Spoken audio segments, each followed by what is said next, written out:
Hi అండి. Welcome to Vanaja's food hub. అది మొన్న మనం చల్లమిర్చి మజ్జిగలో నానబెట్టి పెట్టాం కదండి. ఆరబెట్టుకునేది కూడా వీడియో చేస్తానన్నాను కదా. ఇలా తీసి విడివిడిగా వేసుకుని ఎండలో పెట్టేసుకోవడమేనండి. మంచిగా మజ్జిగలో ఊరిపోయి ఉన్నాయి.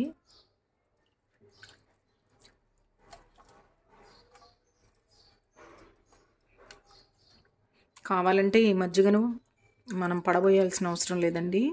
ఇందులోనే ఇంకో కొన్ని మిర్చి వేసి ఊరబెట్టుకోవచ్చు, లేదంటే ఆ మజ్జిగ పడేసుకోవచ్చు. ఈ మజ్జిగని పడేయకుండా అందులోనే ఇంకొన్ని మిర్చి కూడా యాడ్ చేసి ఇంకో కొన్ని రెడీ చేసుకోవచ్చండి. లేదంటే మజ్జిగని అవసరం లేదనుకుంటే పారబోయొచ్చండి. ఇలా తీసి ఎండలో పెట్టి ఆరబెట్టుకోవాలండి. మనం చల్లమిర్చి ఎండలో ఆరబెట్టుకున్నాం కదండి. ఇలా అయినాయండి, మంచిగా ఎండిపోయి గలగలలాడుతున్నాయి ఇట్లా. ఇప్పుడు మనం వేపుకుందామండి.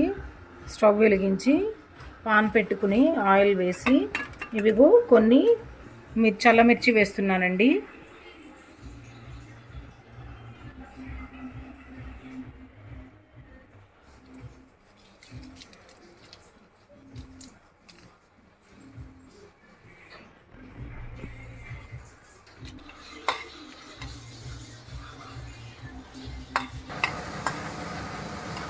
దాంట్లో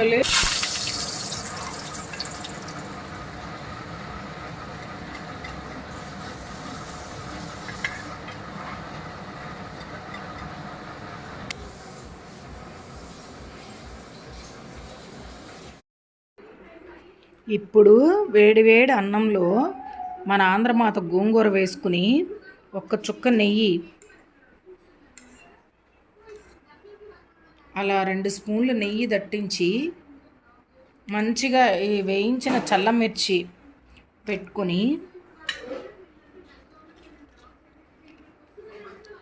2 ఆనియన్స్ పెట్టుకుని కలుపుకుని తింటే ఉంటది నా సామిరంగా. అద్దుర్స్.